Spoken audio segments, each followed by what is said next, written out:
Welcome back to Praxis Test Prep. If you're new here, we're all about helping you pass your teacher certification exams with ease and confidence.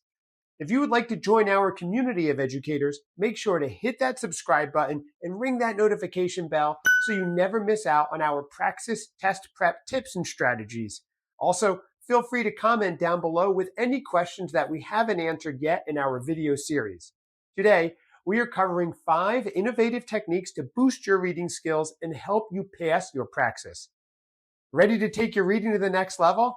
Let's jump right in.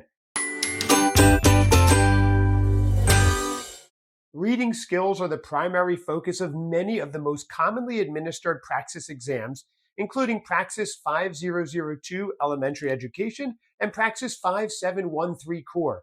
Each of these exams will focus on your ability to understand, analyze, and evaluate written passages. Every Praxis exam, however, will test your reading and comprehension, since every Praxis is ultimately a written exam where you will have to read and understand questions in order to correctly answer them. Many of the skills I share today will be most applicable when taking one of the Praxis reading exams, but don't forget them as you take your Praxis math, science, or social studies exams either. With that in mind, let's get into it. Technique number 1 is the most important and will form a foundation that you can build on. It's called active reading. Some of you may already be familiar with this technique, especially in a physical setting where active reading involves annotating directly on the page and underlining key points or important words. Praxis exams are all delivered in a digital format, however, so our approach will need to be a little different.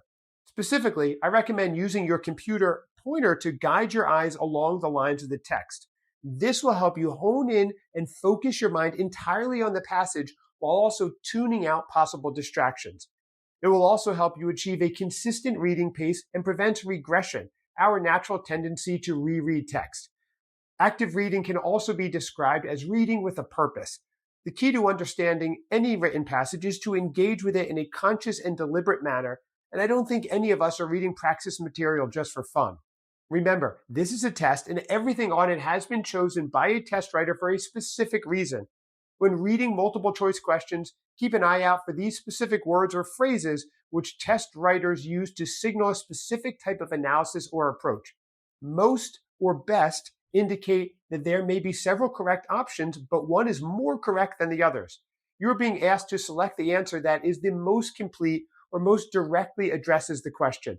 An example question might be phrased as, choose the answer that best aligns with the author's point of view on cell phone usage in the classroom. Least or worst indicates the opposite and is asking for the answer with the smallest degree of correctness or relevance. Always indicates that the correct answer must be true without exception. An example question might be phrased as, according to the author, which is always an acceptable reason for a student to use their cell phone in class, and never indicates the opposite and is asking for the answer that must be false without exception. Another flavor of this is when you see the words except or not in the question.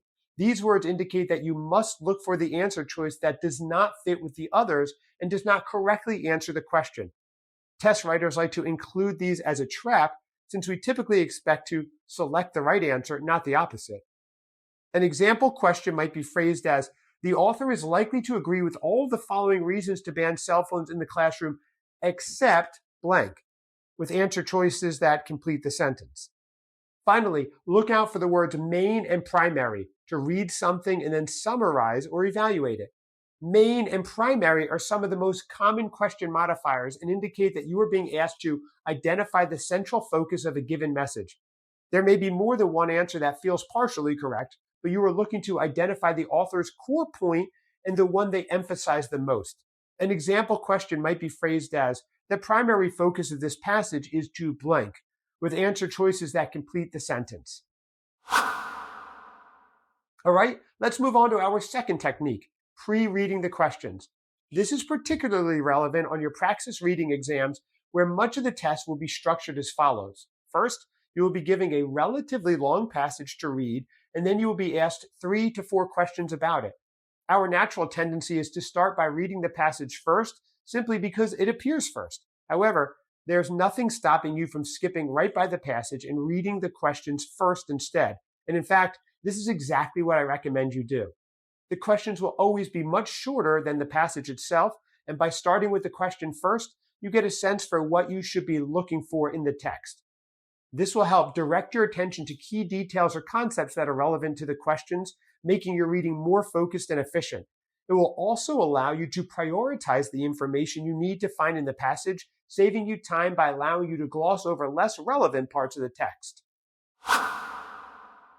This brings me to my third technique, skimming.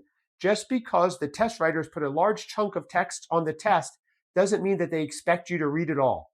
In fact, many passages will include extra paragraphs or details that have nothing to do with the specific questions that you will be asked to answer. The trick, though, is knowing when to skim and what to look for. When pre-reading the questions, make note of any keywords or quotations that you can look for when going back to review the passage. Sometimes the test writers will even do the work for you, and the question will identify the specific line number in the passage that it is referring to. This is not a trick. If the test writer asks you to define a word or clarify a sentence in line 5, then you can trust that your answer can be found by focusing in on line 5. This brings us to my fourth technique, making use of context clues. Sticking with my prior example, let's say that you are asked to define an underlined word in line 5 of the passage. You quickly jump to line 5 and the word is abstruse, a word you have never encountered before and cannot begin to define on your own. When faced with an unfamiliar term, pay attention to the words and sentences around it.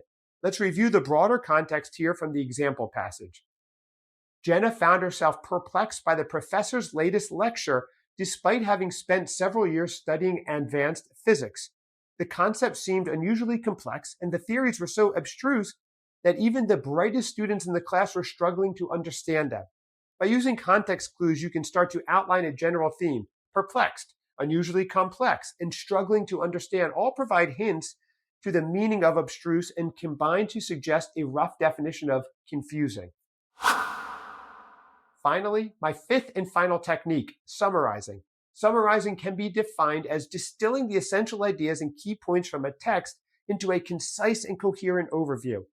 After pre-reading the questions and then skimming over the passage, it is often helpful to create a brief summary in your mind of what you have just read. This forces you to put the author's text into your own words and will shine a light on any areas of confusion that you may still have about what the author is trying to say. It also gives you an immediate gauge of whether you spent enough time with the passage while skimming and whether or not you need to go back and reread certain sections. Finally, many questions on the exam will focus specifically on your ability to summarize, so by practicing this skill on all passages, you will get more confident with one of the most common question types. And you may even find yourself voicing the correct answer before you read it in the multiple choice options. And there you have it, my top 5 techniques for Praxis reading success. If you are looking for more Praxis test prep tips and techniques, check out our other videos. We're adding more videos to this channel every week as we tackle more of your questions. And don't forget to head over to study.com and consider one of our comprehensive Praxis test prep courses. Happy studying, and we'll see you in the next video.